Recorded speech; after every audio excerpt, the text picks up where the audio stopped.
그리고 이제 우리가 일제시대나 또 아리랑, 암살 같은 걸 이해하려면은 많은 사람들이 해외로 빠져나갔다 하는 걸 얘기를 해야 돼요. 지금 한국에는 세계에서 많은 이주 노동자들이 몰려오고 있죠. 또 어저께 뉴스에 보니까 출산율이 0.98. 그러니까 부부가, 근데, 그러니까 뭐, 인구가 유지가 되려면은 여성이 2.1명을 낳아야 그 중간에 뭐 잘못된 아이들도 있고 하니까 그래야 그 현재 인구가 유지되는 건데 부부 2명에서 2.1명의 자녀가 출산돼요.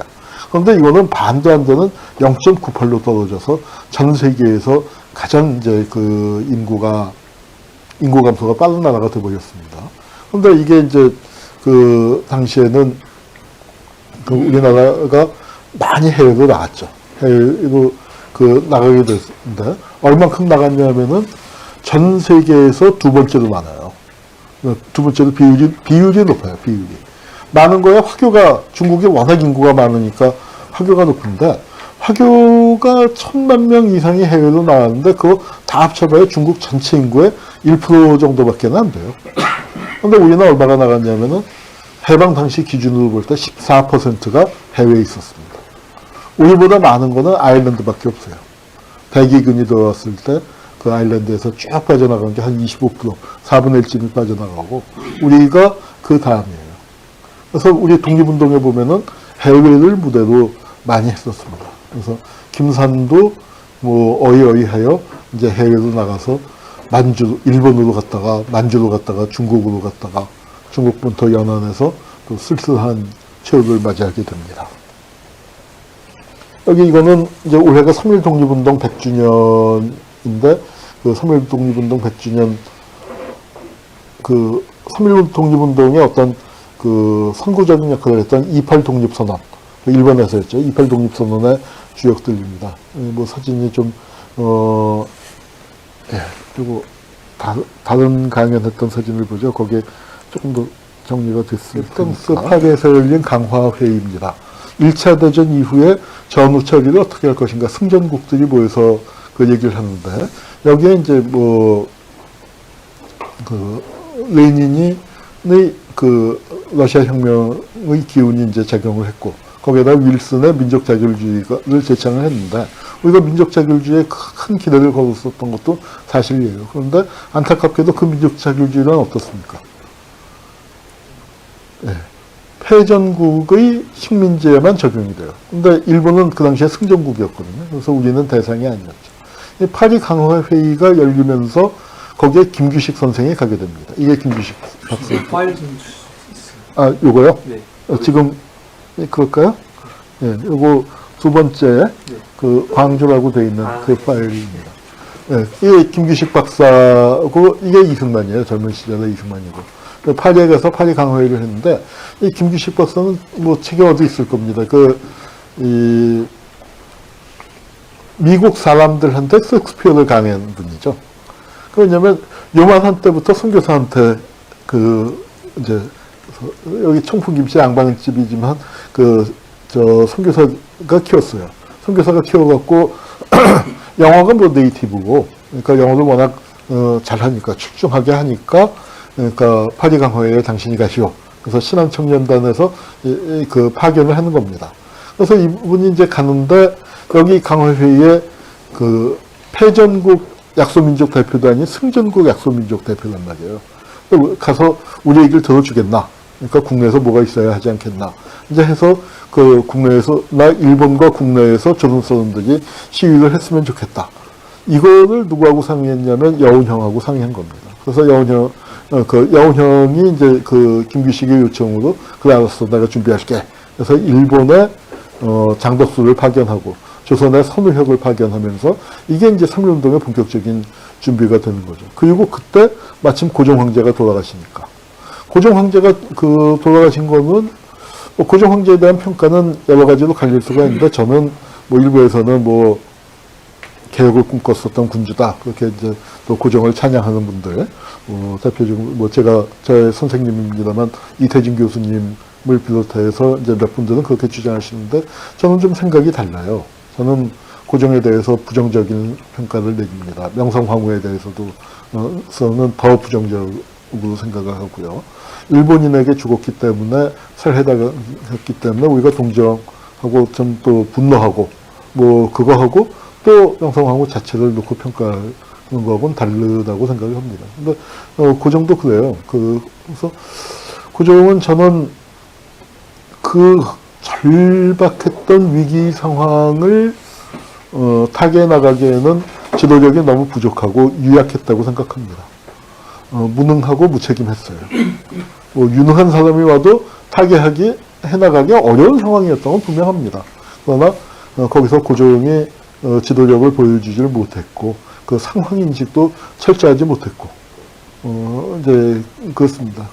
그렇지만 고종 황제의 죽음은 우리 국민들에게는 크나큰 슬픔이었어요.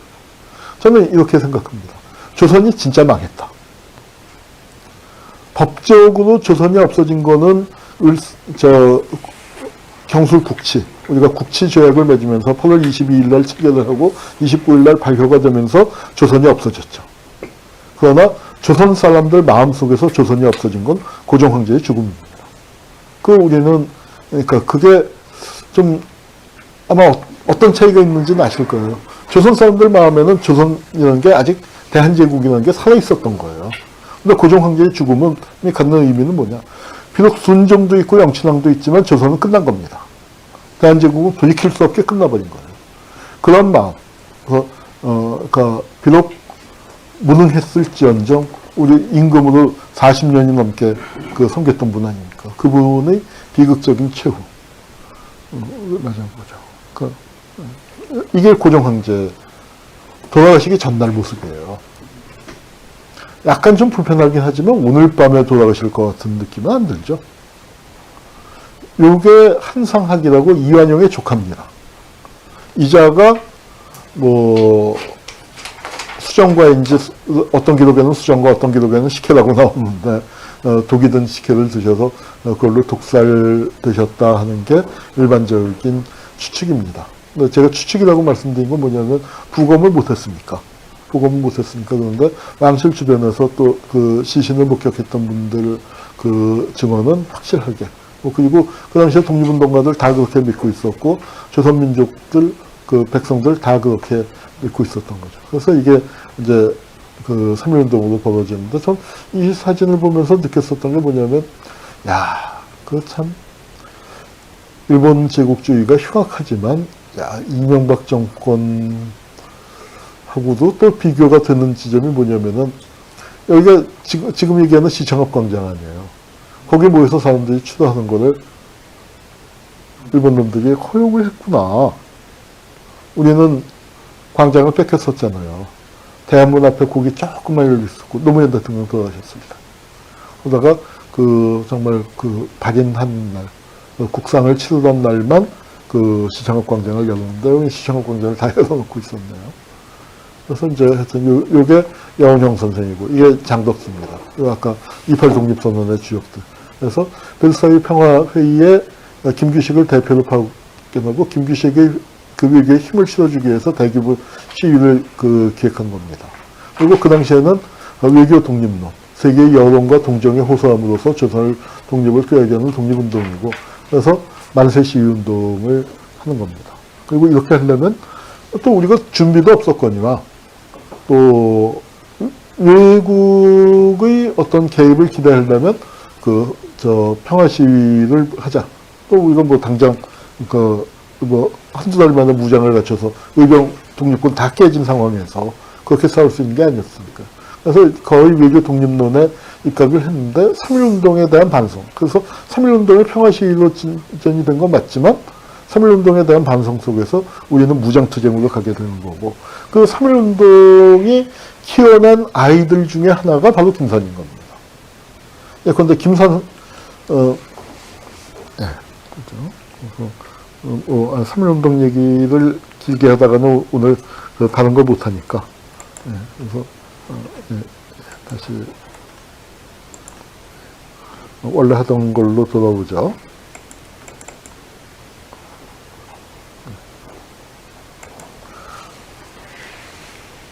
그 3.1만세 운동을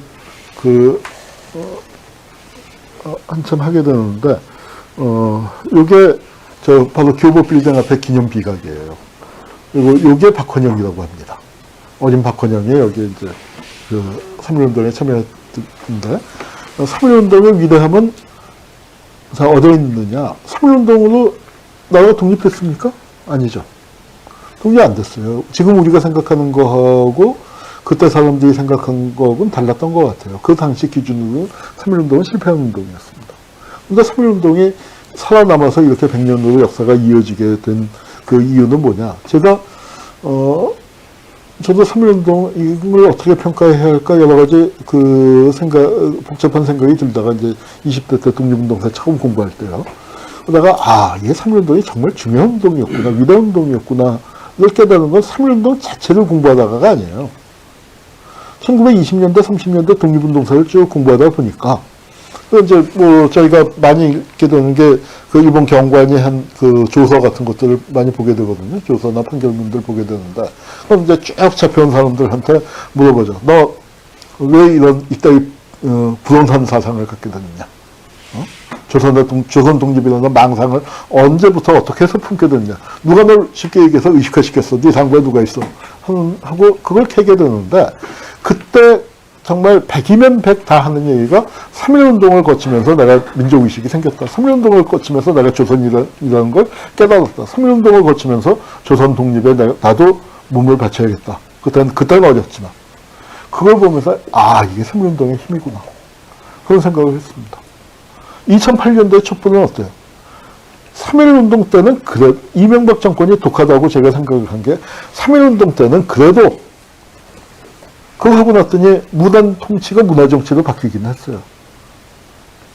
학교 선생님들이 칼 차고 교단에 오르다가 칼 풀어놨고, 한글신문이 생겼고, 집회결사의 자유가 조금이라도 생겼고, 왜? 그걸 다 막아놨더니 가스가 펑 터지더라. 그런데 압력밥솥 우리가 밥 지을 때 보면은 거기서 달그락달그락 하면서 김이 쉬어오면서 빠지죠. 그 김을 안 빼면 어떻게 됩니까? 그럼 밥통이 폭발하잖아요.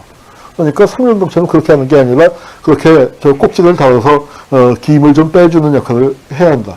그래서 그 정도 숨통이 열린 게 그게 문화정치입니다. 1920년대 그만큼의 합법 공간이 만들어진 거고요. 그런데 3.1운동은 2008년 촛불은 그런 거 없었잖아요.